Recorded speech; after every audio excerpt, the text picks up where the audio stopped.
minutos en este momento nos separan de la hora 8. Está en nuestros estudios Bruno Teiling. Vamos a estar hablando sobre su nuevo trabajo. Se trata de Coloquio para Centauros, su trabajo número 3. Lo tengo en este momento en mis manos. Ya me he puesto alcohol en gel y lo he obviamente agarrado para luego devolvérselo. Se trata de una nueva propuesta que tenemos todos a disposición. Bruno, ¿cómo estás? Un placer que nos visites hoy. ¿Qué tal? ¿Cómo va, Cecilia? Buen día. Bien, muchísimas gracias por venir. La idea es que podamos hablar un poco, ¿no?, de esta novedad. No, por favor, muy agradecido con vos y con toda la gente que trabaja aquí por la invitación. Siempre es un gusto volver a un lugar donde nos tratan bien. Bueno, me alegro mucho que te sientas cómodo. La idea también es que podamos explicar cómo surge esta nueva propuesta. Bueno, Coloquio para Centauros es un libro que se terminó, digamos, es durante esta cuarentena. Si bien no es 100% original de la cuarentena, porque obviamente escribir un libro en un corto plazo, salvo alguna erudición muy grande, no creo que sea posible. Claro. Pero sí, bueno, la cuarentena me dio el tiempo necesario para seleccionar los textos, para corregir, para ver, ¿no? Para tomar la decisión de editarlo también.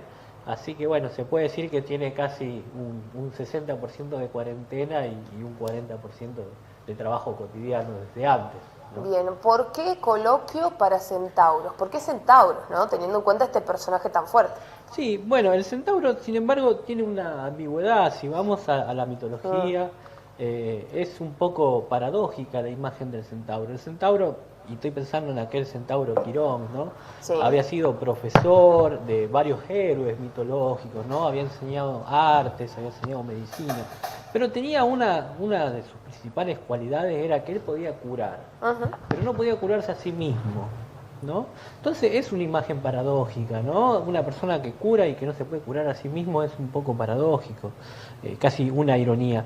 Y yo veo en el centauro, o por lo menos es lo que intenté en este libro, una imagen similar a la del artista, ¿no? Un artista que genera una obra, el arte en general, ¿no? Genera una obra que puede ser disfrutada o que puede ser odiada por la gente, pero una obra en sí que la gente ve, que la gente expone, que la gente vive, y que muchas veces esa obra es una obra que está condenando al propio artista, que el artista muchas veces no tiene otro remedio más que eso. Es decir, escribimos 3 líneas, bueno, alguien dirá que es un poeta, alguien dirá que es un escritor, el artista dirá que es su destino, ¿no? Entonces me pareció una buena analogía para hablar de eso, la imagen del centauro. Bien, en este libro nos vamos a encontrar con poemas, con narraciones. Sí, es un libro que está dividido en dos. Bien. La primera mitad son poesías. Y la segunda mitad hay narraciones, hay relatos que yo considero que son relatos breves, y que también, digamos, el libro da vuelta alrededor de esto que yo te decía, y que bueno, por supuesto tiene de personal lo que tiene cualquier persona que escribe, ¿no? Muchas veces uno intenta alejarse, pero no puede, porque si se aleja termina siendo algo un poco más racional y no tiene la calidez suficiente, ¿no? O no tiene el sentimiento que tiene que tener alguna obra. Entonces, bueno, tiene, digamos, de personal lo que tiene un libro. Bien. ¿Apunta al mismo tema? Sí, es bastante abierto Bien. en la temática, digamos. Yo considero que los temas son universales, que son 4 o 5 y que son universales en todos lados, Sí. en el arte, ¿no? La vida, la muerte, el destino, el pasado, el génesis. Bueno, por ahí anda. Y me Para ser parece... más básicos, el amor, el desamor. Sí, sí, exactamente, ¿no? Es un poco así. Y bueno, me parece que el libro anda alrededor de eso. Hablar de otras cosas después se vuelve casi una banalidad, ¿no? Pensar en que a alguien le puede interesar, sí, seguramente habrá alguien que se siente identificado con lo que yo escribo, pero la literatura sobre la catarsis me parece que no tiene mucho de literario, ¿no? Entonces trato de abordar temas que son universales y que muchas veces fueron abordados y seguramente de mejor manera que yo, pero es mi versión de lo que yo veo de los temas universales. Bien, me quedo con esto que dice: cada historia es una incógnita de sí misma que espera ser revelada, ¿no?, por el lector. Sí, porque en realidad está haciendo alusión a la última parte del libro, Sí. a la parte de relatos, donde son relatos que no se cierran, son relatos que quedan abiertos, que en realidad es lo que más me interesa en la literatura, que sea una literatura pensante, una literatura, una historia que me cuenta todo, desde el primer día hasta cómo termina, No tiene sentido. No, está bien, sirve para entretener, pero es la famosa literatura de evasión, digamos, ¿no? La literatura que nos ayuda a evadir los verdaderos temas históricos, ¿no? Bueno, este no es el caso, por lo menos no es mi intención, sino que el lector complete la historia con lo que a él le parezca. Están los personajes, hay un contexto, hay un problema y después ese problema se resuelve. Ahora, ¿de qué modo se resuelve? Ya corre por cuenta del lector. Bien, la idea entonces, el propósito explícito es conmover de alguna manera al lector, en sentido explícito de la palabra, moverlo del lugar donde está. Sí, completamente, que el lector tenga un plano activo, digamos, Bien. que no sea un espectador. Digamos, para eso ya están las películas. Claro. Entonces, me parece que tiene que tener, digamos, y de alguna manera completar la obra. Siempre la obra se completa con el lector.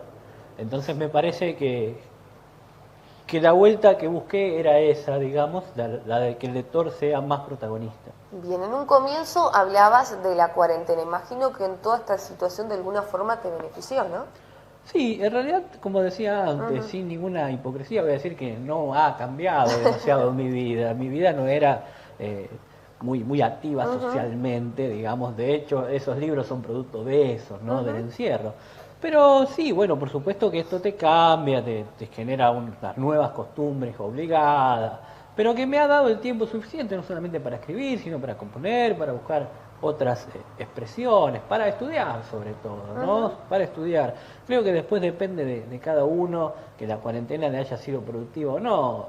Siempre está el ejemplo de Shakespeare, ¿no? Como máximo ejemplo, ¿no? Donde él, durante la peste en Inglaterra, compone 2 obras de teatro que son místicas. Bueno, y habrá otra tanta gente que no ha hecho nada durante la cuarentena. Pero bueno, es una decisión de cada uno. Yo prefiero que mi cuarentena, en lo personal, sea para un crecimiento, por lo menos personal, para después de esa manera tratar de volcar ese crecimiento personal en lo que yo hago. Bien, Bruno, si alguien quiere adquirir este material, ¿cómo lo puede hacer? Sí, por ahora está solamente en las redes sociales, se comunica conmigo, Bien. pero ya lo vamos a ir distribuyendo en la librería. Está también de manera virtual el libro, de manera digital, en las plataformas de venta de libros digitales, como en Amazon y demás. Está el libro digital, pero el que lo quiere de manera física se pone en contacto conmigo vía algunas de mis redes sociales, tanto en Facebook como en Instagram, y nos coordinamos para la entrega. Bien, ¿tenés también a mano algunas de tus otras obras, por si alguien está interesado? Sí, tengo libros que me han quedado, tanto del primer libro, de boceto, como del segundo, de Por Azar o Por Destino. Así que bueno, se suma a esa seguidilla de libros este tercer libro que es Coloquio para Centauros. Bien, te agradecemos muchísimo la visita y bueno, éxitos. Bueno, un millón de gracias por el espacio, siempre es un gusto volver. Bueno, muchísimas gracias. De esta manera estábamos hablando con Bruno Teiling, vecino de la ciudad de Casilda. Ya lo hemos tenido varias veces aquí en el estudio y estaba presentando su último material. Si alguien se quiere, obviamente, comunicar con él a través de las redes sociales, de esta manera lo puede conseguir. Lo estamos viendo ahí en pantalla, Coloquio para Centauros. Vamos a una pausa. Pausa bien cortita y ya regresamos y con más novedades.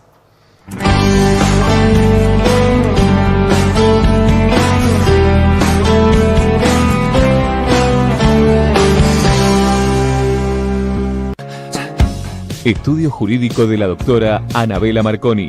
Nos especializamos en accidentes y enfermedades.